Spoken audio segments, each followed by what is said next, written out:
présenter. Et Capucine aussi, bonjour Capucine, qui est en train de scanner vos badges. Vous connaissez 1 minute 30 ? Personne ? Vous connaissez HubSpot ?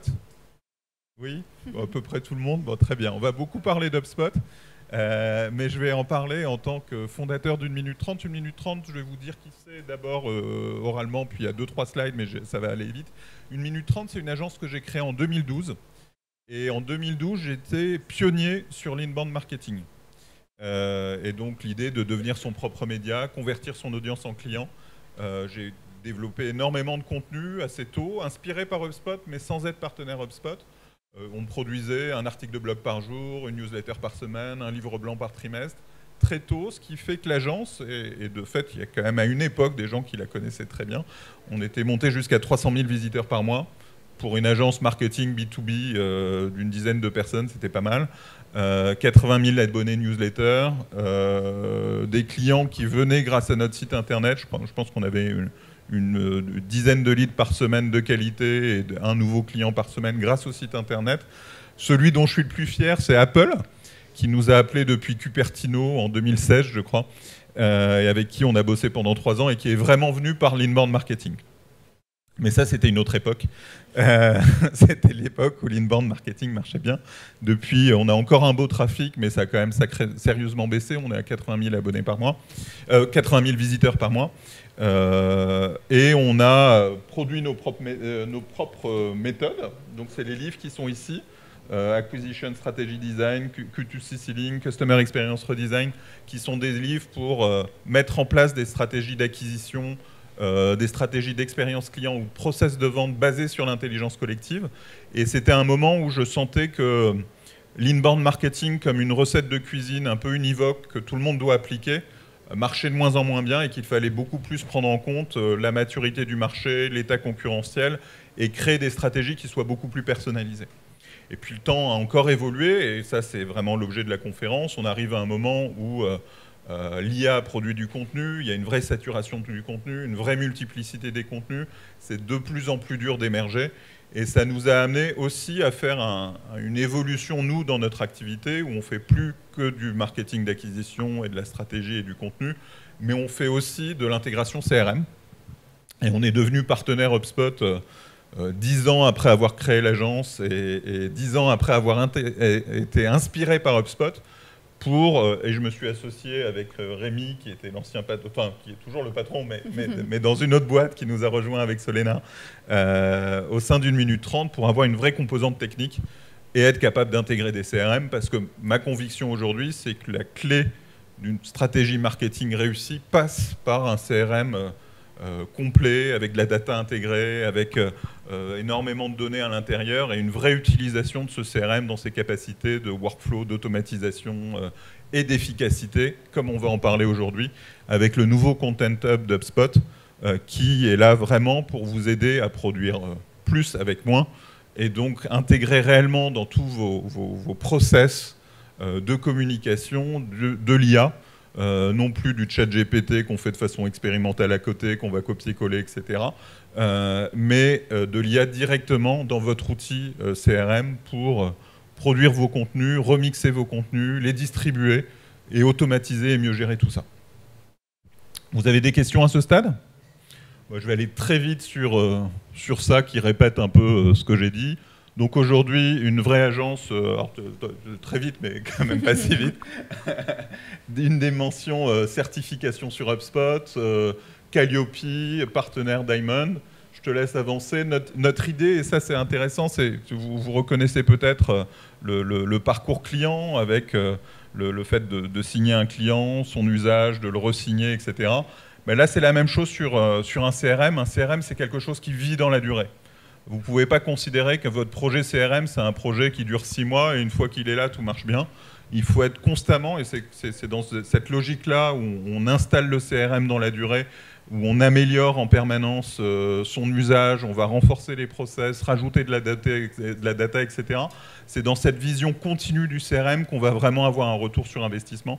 Et notre philosophie en tant qu'agence, c'est d'accompagner nos clients sur l'ensemble du cycle de vie. Donc d'être là au démarrage pour intégrer, pour onboarder, mais d'être là aussi pour améliorer l'usage, pour faire du RevOps et puis pour continuer à intégrer, rajouter de la donnée, enrichir, afin de personnaliser au mieux l'expérience client, l'inscrire dans la durée. Et pour moi, dans un monde, dans le monde d'aujourd'hui où le marketing d'acquisition qu'on connaît depuis 10-15 ans est en train complètement d'évoluer, d'exploser, c'est ce qu'on va voir là tout à l'heure, dans ce monde-là, créer cet actif CRM, avoir de la vraie donnée client, de la vraie donnée personnalisée, des workflows, de la personnalisation aussi des process et de la communication pour enrichir son offre, enrichir sa relation client, c'est un vrai actif durable dans un monde où on ne sait pas très bien à quoi va ressembler l'acquisition des prochaines années. Donc on a 4 métiers qui est l'historique de notre rapprochement, le métier de conseil et d'agence, à gauche et à droite, qui sont le métier historique d'une minute 30, et avec l'arrivée de mon associé, une équipe de 15 personnes techniques qui nous ont rejoints pour être très forts sur les aspects intégration, formation à HubSpot, onboarding, etc. Bon, des clients, je vais passer rapidement, plutôt des ETI et des grands comptes, mais aussi quelques startups pour avancer. On va attaquer directement la présentation, donc on va avoir 5 minutes d'introduction. Avec Solena, on va vous faire une démo du Content Hub et de ses différents fonctionnalités qui sont assez inspirantes, et puis après des questions-réponses. Mais si vous avez des questions-réponses tout au long de la présentation, n'hésitez pas aussi, c'est plus sympa. D'ailleurs, si vous en avez maintenant, c'est le moment d'en avoir une. Alors, prenons de la hauteur, c'est sympathique, c'est HubSpot qui m'a fait les slides, donc ça m'a facilité la vie. Donc voilà, mais ils sont très bien faits, donc je suis assez aligné. Mais c'est vrai que quand j'ai commencé en 2012, c'était assez facile. J'étais pionnier sur l'inbound marketing, je faisais mon article de blog par jour, ma newsletter par semaine, je vous l'ai dit. Il y avait un seul canal, c'était le blog, le SEO, l'emailing. On était dans quelque chose d'assez linéaire. On a connu une croissance exponentielle. On a vraiment eu plus de clients, plus de leads, plus de visibilité. Il suffisait d'appliquer la recette de cuisine inbound marketing pour que ça marche.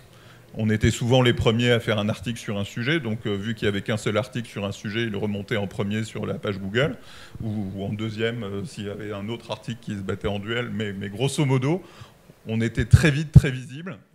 Il y avait encore beaucoup de gens qui cherchaient, il n'y avait pas la même saturation qu'aujourd'hui, donc il y avait vraiment des résultats et une efficacité à mettre en œuvre une stratégie d'inbound.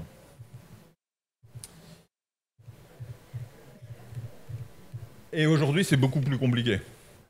On a une multiplicité de formats, le nombre de réseaux sociaux a explosé, la nature des formats a explosé sur ces réseaux sociaux, la durée des contenus a vachement diminué. Je m'appelais 1 minute 30 en 2012, parce que c'était le temps de visite sur un site, la durée recommandée d'une vidéo YouTube, la durée de vie d'un tweet. Aujourd'hui, j'aurais appelé mon agence 8 secondes, quoi. la durée d'une vidéo TikTok, où on a des contenus beaucoup plus parcellaires. Et de fait, on est dans une situation où il faut multiplier les contenus aujourd'hui, choisir le bon endroit, le bon moment, le bon message. On est dans quelque chose de beaucoup plus complexe. Moi, je me rappelle, à l'époque, j'avais fait polémique en disant qu'il fallait privilégier la quantité à la qualité. Mais ça, c'était à l'époque où tout marchait bien. Donc, plus on posait des contenus, vu qu'on était les premiers, ça marchait. Alors, la quantité, privilégier la quantité à la qualité ne veut pas dire faire de la merde, mais veut dire avoir un niveau, un seuil de tolérance plus faible pour pouvoir avancer et ne pas se limiter. Aujourd'hui, si on fait ça, de toute façon, il y a un vrai risque d'être noyé, et donc il faut réussir à faire plus avec moins, ce qui est quand même le thème de la conférence. Et c'est l'usage de cet outil. 2024, canaux multiples, expérience hyper personnalisée. Et c'est vrai que l'IA, si on vient l'enrichir avec de la donnée personnalisée, peut produire des contenus personnalisés. Et ça fait partie des choses intéressantes. Je laisse avancer, Solena. Ouais, très bien. Je ne vous rappelle pas, si vous êtes dans cette salle, c'est que vous pensez que le content marketing est important et que la dimension contenu est importante. Il y a encore des gens qui investissent de l'argent dans le contenu. Mais c'est vrai qu'on est quand même confronté à une situation où ce qui marchait bien marche quand même moins bien et qu'il faut être de plus en plus efficaces, précis, et réussir, encore une fois, à faire tout ce qu'on a à faire avec moins de ressources. Et c'est là-dessus qu'on va aller. Enfin, c'est ce qu'on dit, ouais, c'est ce que je viens de dire. J'en vois qu'ils prennent des photos, alors je vous laisse c'est ça. 10 secondes.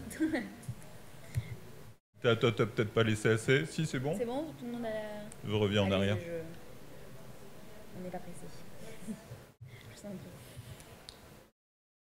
Alors, on arrive à HubSpot. HubSpot, bah, vous connaissez, c'est une boîte américaine qui s'est créée en 2006-2007, qui a inventé l'inbound marketing, qui a commencé avec un outil de CMS et d'email automation, qui aujourd'hui a évolué vers une plateforme CRM très complète, avec une partie sales, avec une partie marketing qui était la partie historique, avec une partie service.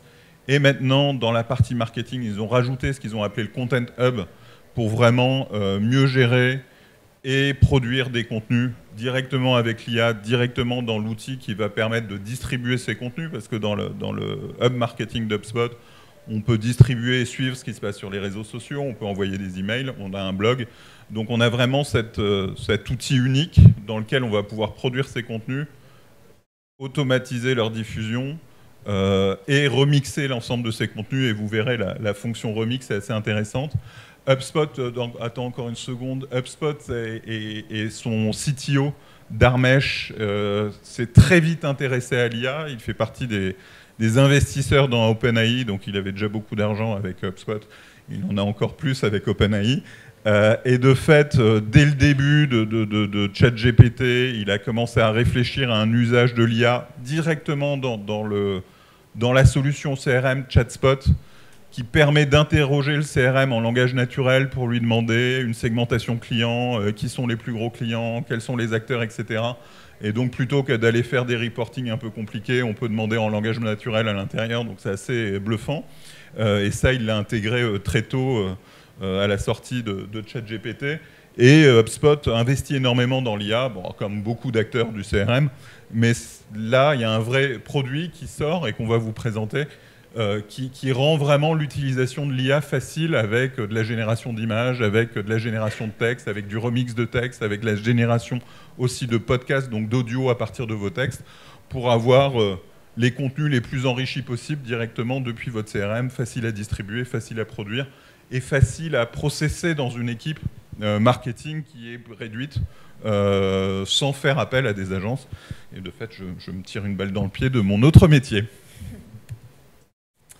Et ils ont créé une offre packagée Marketing Plus qui intègre la partie marketing et la partie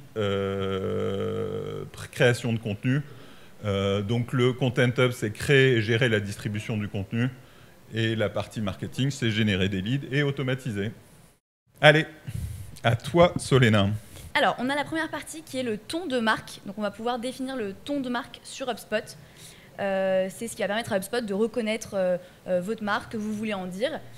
Donc on va le générer ici. Je vais laisser Solena vous présenter ça, mais ce qui est intéressant, c'est qu'ils ont intégré vraiment cet élément qui est stratégique dans une stratégie de contenu, à savoir définir le ton, comme le prompt central de cette IA générative.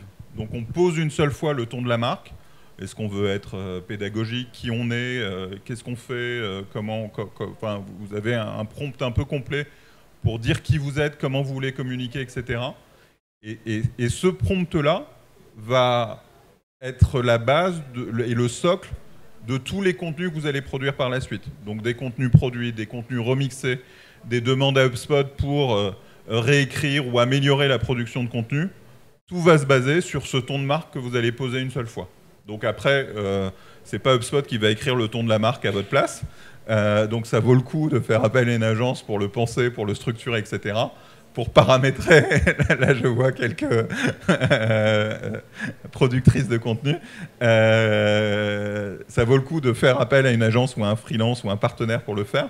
Mais une fois que c'est fait, ça va servir de socle et de colonne vertébrale de tous vos contenus. Exactement, donc on vous invite, on peut vous aider en tout cas sur la rédaction de l'écriture de l'échantillon. Il faut qu'il fasse minimum 500 mots. Nous, on a pris un peu notre agence, ce qu'on fait, comment est-ce qu'on écrit en général. Le type d'échantillon que vous allez pouvoir choisir, est-ce que vous voulez plutôt écrire pour un article de blog, sur les réseaux sociaux, du contenu de site, nous plutôt sur du contenu de site, et l'audience que vous voulez cibler, en l'occurrence directeur marketing pour nous et directeur des systèmes d'information. Ici, il va donc générer le ton de marque, ça dure quelques secondes. Voilà, et il va vous donner 3 à 4 caractéristiques sur la personnalité de votre marque. Donc avec ce qu'on a écrit, il nous propose innovant, empathique, responsable, et le ton de la marque plutôt professionnel, informatif et positif. On peut également venir enrichir ce ton de marque avec un petit peu de contexte sur par exemple la mission de l'entreprise. Désolée, vous avez aussi un peu les backstage parce que j'ai pas 2 écrans. Hop. La mission de l'entreprise. Et également, sur quels canaux est-ce que vous voulez diffuser ce ton de marque? Est-ce que c'est le blog, les emails, les pages de site web, les réseaux sociaux, etc. J'enregistre mon ton de marque. Et donc, quand je vais créer email, article de blog, landing page, etc., ça, automatiquement, ça prendra en compte le ton de marque dans la rédaction des articles. Deuxième partie, c'est l'approbation du contenu. Vous allez... si tu veux. Ouais, là, on va être plus sur les aspects gestion du contenu.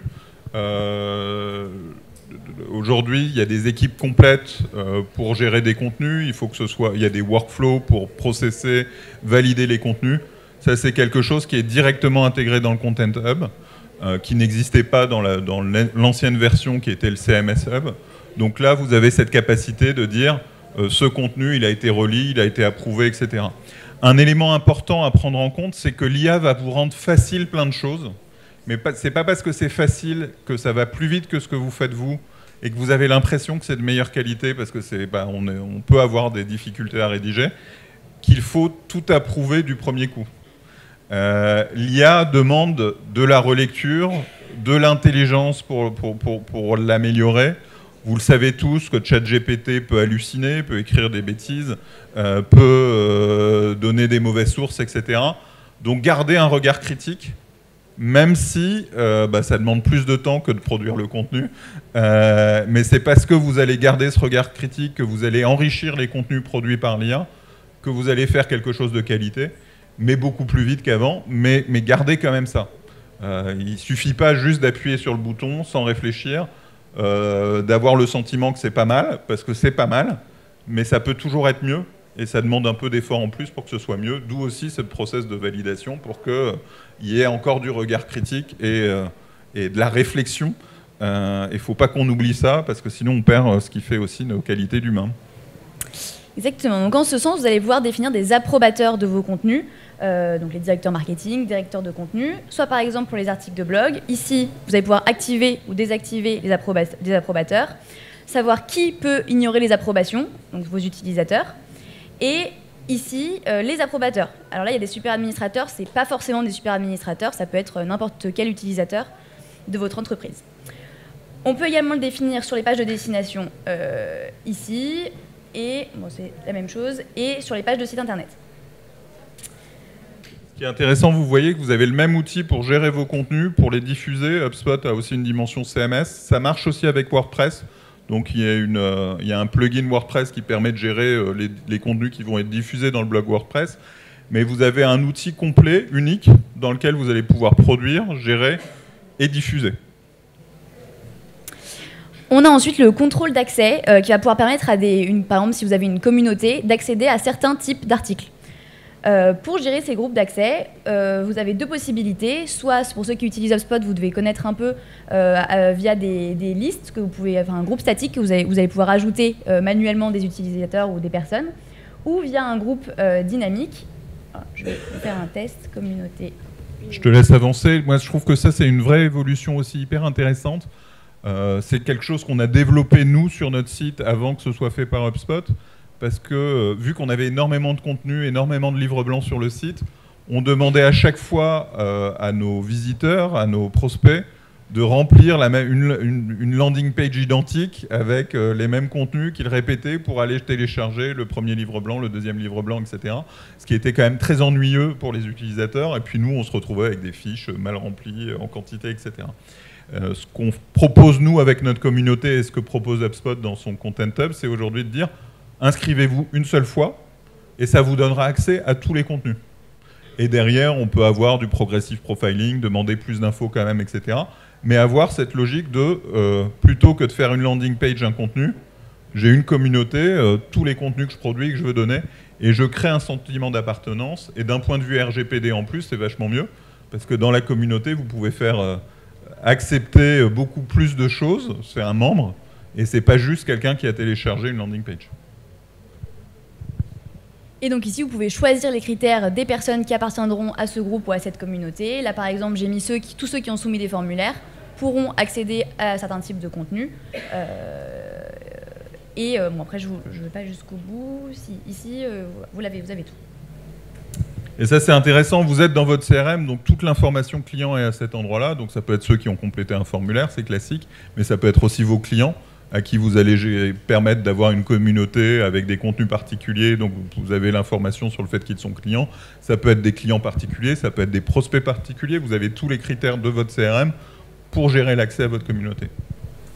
Exactement. Et c'est depuis les paramètres aussi que vous allez pouvoir contrôler ici l'accès en public ou contrôle d'accès requis. Et il y a également une nouvelle fonctionnalité en bêta pour les données structurées, c'est-à-dire que vous aurez un schéma de blog prédéfini. Et si vous l'activez, le même schéma s'appliquera pour tous vos articles de blog. En parlant d'articles de blog, on va pouvoir générer un article de blog via l'IA. Je peux peut-être te laisser expliquer pendant que je fais mes petites manips pour vous montrer comment ça fonctionne. Alors on a été beaucoup pour l'instant sur l'aspect gestion, ligne éditoriale avec la partie brand voice. Là, on va être vraiment dans les fonctionnalités de génération. Et ces fonctionnalités de génération, vous le verrez sur l'aspect article de blog, sont vraiment très orientés à SEO. Donc, ils vont vous permettre de penser un article et de produire un article à partir de votre idée initiale, de vos thèmes, de les structurer avec les différentes balises H1, H2, H3, de construire les différents contenus et de vérifier qu'ils sont SEO friendly. Donc là, vous allez pouvoir soit choisir vous-même une idée de blog, soit demander à l'IA directement de générer des idées pour vous. Il fait vraiment tout. Les mots-clés que vous souhaitez utiliser, nous, IA, marketing, contenu, le pays de l'audience cible, on a choisi la France, et le blog en question sur lequel vous voulez l'utiliser. De là, il va vous sélectionner différents titres, ce dont parlait Gabriel à l'instant, différents titres d'articles de blog, en vous donnant le volume de recherche mensuel par rapport à ces mots-clés. Ça, c'est fait via SEMrush. Les difficultés à classer et l'intention des mots-clés. Vous pouvez lui demander de générer un nouveau titre si ceux qui sont ici ne vous plaisent pas. Là, on va dire que celui-là me plaît. Je vais le sélectionner. Et c'est ici qu'il va me définir le titre, la description. Et également, on a une possibilité d'inclure des images qui seront directement générées avec l'IA. Donc, je mets la description de l'image que je souhaite mettre en place. Lui, il va m'en générer une automatiquement. Me proposer également des en-têtes de paragraphes, dont parlait Gabriel, H1, H2, etc. Avec différents paragraphes pour l'article de blog que vous allez pouvoir moduler, les descendre. Et si jamais vous avez un paragraphe qui vous intéresse en particulier, mettre une petite description pour mettre les éléments que vous souhaitez mettre en avant dans ces paragraphes. Je vais donc générer l'article de blog. Ça, c'est ce qui va prendre un tout petit peu plus de temps. Donc, je vais vous montrer directement tout ce qu'on peut avoir. Le résultat. Donc ici, c'est le résultat de l'article de blog. Vous avez plusieurs possibilités. Vous pouvez le revoir. Donc par exemple, vous allez sélectionner un texte et via la petite icône ici, vous allez pouvoir soit appliquer le ton de marque. Alors là, je ne l'ai pas activé tout à l'heure, donc c'est pour ça qu'il n'y est pas. Mais normalement, vous pouvez appliquer le ton de marque automatiquement sur le texte. Ou alors lui demander de reformuler cette partie du texte qui ne vous convient pas forcément, le développer, le raccourcir, ou changer le ton si vous voulez quelque chose de plus amical, professionnel, chaleureux, éducatif, etc. Vous pouvez aussi bien sûr prendre vos petits doigts et rajouter du contenu, le modifier par vous-même, rajouter des verbatims, rajouter des chiffres. Enfin, le contenu de l'IA, vous savez tous, c'est quand même un peu lisse, un peu, enfin, on le voit, il est reproductible, etc. Une façon de lui donner de la qualité, c'est de venir mettre à l'intérieur des choses qui vous appartiennent, des choses qui sont des verbatims, des témoignages de personnes au sein de votre entreprise, de vos clients, des vrais résultats. Et ça va enrichir réellement le contenu et pas se contenter de ce que produit l'IA et de ce qu'elle peut produire pour tout le monde. C'est une vraie façon de le personnaliser. Ce qui va être différenciant également par rapport à WordPress, par exemple, c'est la partie ici commentaires. Donc vous allez pouvoir travailler simultanément sur un même document. Donc par exemple, ici vous allez pouvoir ajouter des mentions, demander à quelqu'un de collaborer, poser des questions. Et donc ça sur WordPress on ne peut pas le faire et sur HubSpot c'est assez pratique. On peut également automatiquement créer des tâches depuis la rédaction de l'article de blog. Le planning ici, si vous souhaitez savoir quels articles vont être publiés quand sur le planning que vous avez mis en place. Et enfin ici, définir les approbations et les approbateurs surtout. Donc là par exemple, je vais demander à Gabriel de vérifier mon contenu. Je lui demande et lui il pourra aller regarder ce que j'ai créé et le vérifier pour s'assurer que j'ai pas fait de bêtises. Et lui dire qu'elle a fait beaucoup trop de copier-coller. Et enfin, dans les paramètres ici, bon, ça c'est assez classique. Le seul point qu'il y a en plus, c'est le contrôle d'accès, toujours, qui est ici, où vous allez pouvoir, comme on a vu tout à l'heure sur une communauté précise, lui autoriser l'accès à cet article. Lui, quand il arrivera sur l'article, ça ira jusqu'à la petite balise More, qui est ici, et ensuite il devra s'inscrire pour pouvoir lire la suite de l'article.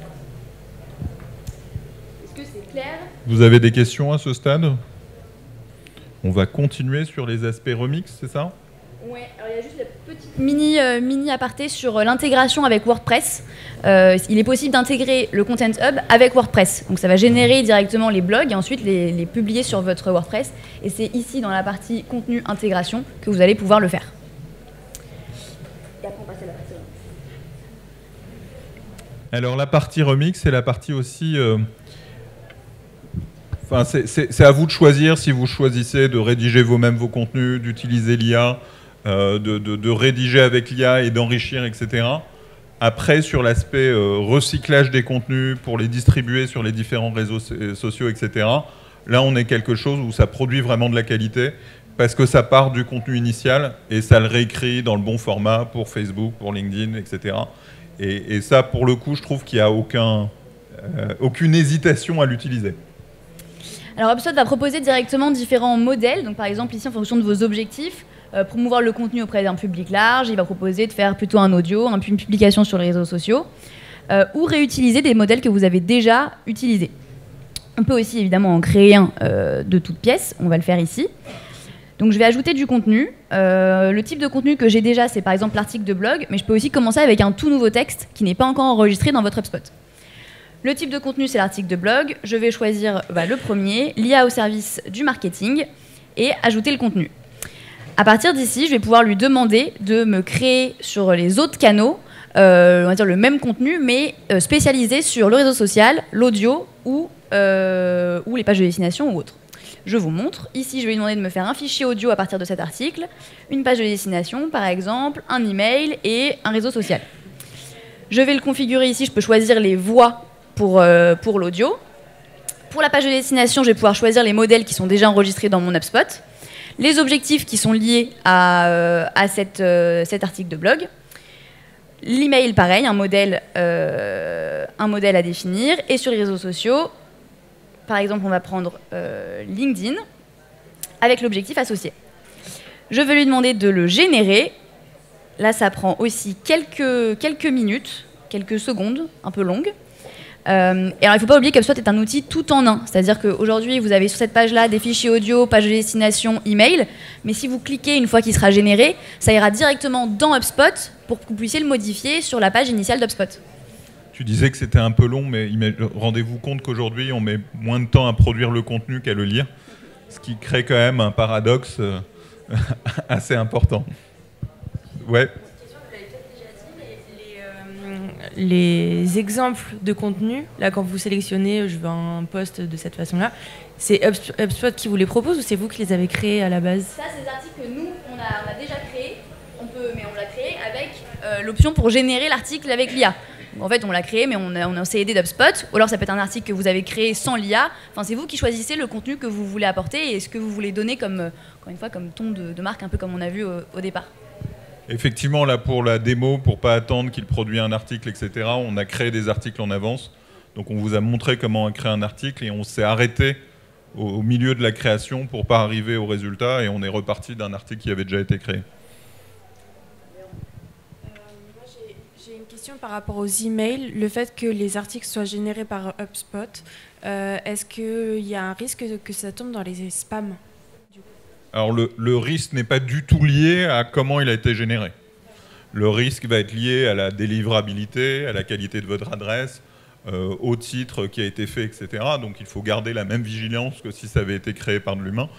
Mais il n'y a pas plus de risque de tomber dans les spams parce que ça a été créé par de l'IA, parce que ça a été recyclé ou remixé par de l'IA. Après, si vous envoyez trop de mails à des gens qui ne les ouvrent pas, etc., vous avez des problèmes de délivrabilité, mais ça ne va pas être lié à la façon dont ils ont été créés. Et encore une fois, c'est pas parce qu'on crée un contenu avec de l'IA qu'on ne doit pas le relire, qu'on ne doit pas avoir un esprit critique à son égard et qu'on ne doit pas l'enrichir. Mais malgré tout, ce contenu-là, où on n'est plus parti d'une page blanche, on est parti d'une page écrite par de l'IA, etc., mais il est quand même beaucoup plus facile à produire, même si on doit y passer quand même du temps. Il est beaucoup plus facile à produire que de partir de la page blanche, surtout pour des gens dont ce n'est pas le métier d'écrire et qui ont toujours des freins et des difficultés à écrire. Donc ici, on a pu le voir, il a généré un audio en fonction de mon texte. Je ne suis pas sûre qu'il y ait d'audio, on va... Bon, voilà. La page de destination, ici. L'email associé. Et enfin, réseaux sociaux. Vous voyez, il reprend les codes LinkedIn avec des emojis, des hashtags. Enfin, il est assez puissant. Et donc là, ici, c'est ce que j'avais fait tout à l'heure. Si vous voulez, quand j'ai cliqué sur l'article de blog, il m'emmène directement sur HubSpot pour que je puisse le modifier si besoin. Ça, c'est la landing page ? Oui, c'est la landing page, pardon. Celle qui est là. Donc ça l'affiche directement dans l'éditeur. Voilà pour le remix content. Est-ce que vous avez des questions ? Ouais.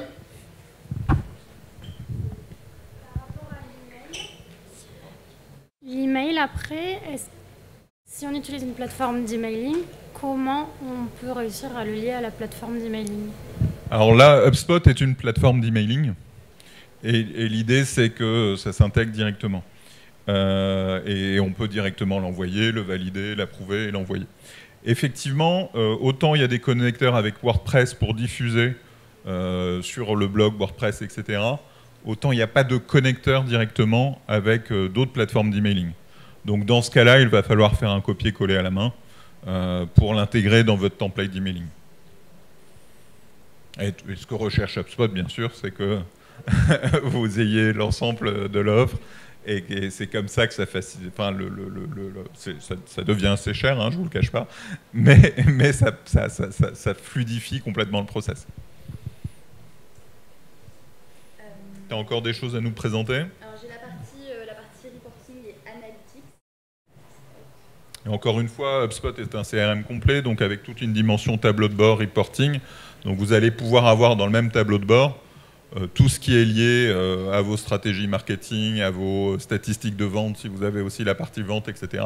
Mais là aussi, toutes les statistiques liées au contenu. Je me permets juste de rebondir sur votre question par rapport à l'intégration avec. Vous avez un autre outil, c'est ça, de marketing. C'est lequel ? Ok. Parce que parfois, nous, c'est du coup notre métier d'intégrer HubSpot avec d'autres outils. Évidemment, on préconise HubSpot qui est un outil tout en un, donc c'est très pratique d'avoir tout dans le même outil. Mais c'est aussi notre métier d'intégrer avec des API, avec différents logiciels. Donc c'est quelque chose qu'on pourra regarder. Là, comme ça, je ne peux pas vous dire si c'est possible ou pas. Je ne suis pas directeur technique, mais on pourra demander pour voir si c'est possible. Ouais, pour le coup, je pense que ça reviendrait plus cher que de migrer vers HubSpot sur la partie emailing. Voilà. Mais parfois, quand il y a des enjeux groupes, on peut comprendre, c'est un peu compliqué. Donc, voilà. Une fois qu'on a envoyé son email, on va avoir des statistiques sur cet email, sur les contenus qu'on a envoyés. Donc ici, je vous présente rapidement. Ici, sur l'email, vous allez pouvoir avoir le taux d'ouverture, le taux de clic, le taux de réponse, les livraisons, s'il y a eu des rejets, des inscriptions. D'ailleurs, on a eu beaucoup de rejets. Les liens qui ont été les plus cliqués, vos contacts les plus engagés. Vous allez pouvoir avoir le détail, si vous cliquez sur la personne, savoir qui a cliqué sur quoi. Le temps passé à lire l'email, ceux qui ont lu en entier, ceux qui ont lu en diagonale et ceux qui ont seulement ouvert et jeté un coup d'œil. C'est assez précis quand même comme statistique. L'engagement au fil du temps, l'ouverture par client de messagerie. Bon, c'est vraiment du luxe. Sur les contenus, les blogs. Vous avez aussi l'attribution du chiffre d'affaires par rapport aux blogs qui ont été postés, les indicateurs de la page, taux de rebond, les nouveaux clients, les nouveaux contacts, les pages vues, et on a la même chose, si je ne me trompe pas, pour les landing pages, l'attribution du chiffre d'affaires, voilà, les indicateurs de page. Et enfin, vous avez aussi des analyses de campagne où vous allez pouvoir, encore une fois, HubSpot, je le répète, est un outil tout en un. Donc vous allez pouvoir avoir une campagne avec un article de blog, une landing page, tout condensé et avoir les statistiques de cette campagne. La vue d'ensemble, pareil, l'attribution du chiffre d'affaires, les nouveaux contacts qui ont été émis grâce à cette campagne, les emails avec toujours les clics, les ouvertures, ceux qui ont été envoyés. De même, là, vous avez du coup chaque contenu. Donc ici, on voit dans la campagne, il y a eu des emails, il y a eu des articles de blog et il y a eu un formulaire. Et enfin, les tableaux de bord et les rapports, ça c'est si vous voulez avoir des rapports très poussés sur HubSpot. Pour le coup là-dessus, HubSpot est un outil super pour avoir des rapports plus poussés sur les campagnes. Bah merci beaucoup Solena, tu t'en es super bien tirée. Il y avait une petite inquiétude quand même. Est-ce que vous avez des questions ? De façon plus large, alors on a beaucoup parlé du Content Hub d'HubSpot qui intègre l'IA directement dans les process. Mais on peut aussi avoir des questions sur l'acquisition, ça reste notre métier, sur le CRM en général. Soyez imaginatifs. Est-ce que ça fonctionne avec les pages produits Amazon pour générer du contenu Amazon ? Non, pas directement. C'est pas encore intégré là-dessus. Je pense qu'ils vont faire des gros efforts sur la personnalisation pour utiliser plus aussi les données personnalisées du CRM. Ils ont intégré l'IA aussi dans la partie service client, pour aider à faire des messages de réponse à partir des données du client, etc. Donc l'IA est en train de... Et ça, c'est un élément clé quand même, si vous devez choisir un CRM au sens large. Les gros acteurs, plutôt américains malheureusement pour nos acteurs français, vont être ceux qui vont intégrer le plus vite l'IA et l'intégrer le plus loin possible. Il y a encore peu de choses qui sont faites. Le Content Hub est une première belle expérience parce que je ne sais pas ce que vous en pensez, mais il y a un côté assez pratique, assez magique, directement intégré dans les process. Ça m'intéressera d'avoir un petit sondage sur ce que vous en pensez juste avant de finir. Mais on va avoir de l'IA partout dans les outils, dans les CRM en particulier, pour faire de la prédiction, pour identifier les leads, pour personnaliser les messages, pour personnaliser la communication, et pas que les messages one-to-many, mais aussi de tout ce qui est en one-to-one, etc. Donc quand vous choisissez un CRM, il y a quand même ce côté de comment vous choisissez le CRM qui va rester pour vous pendant les 10 prochaines années. Et il faut prendre en compte des acteurs qui auront les moyens d'intégrer l'IA. Si vous êtes intéressé par cette solution, bien sûr, n'hésitez pas à venir nous voir.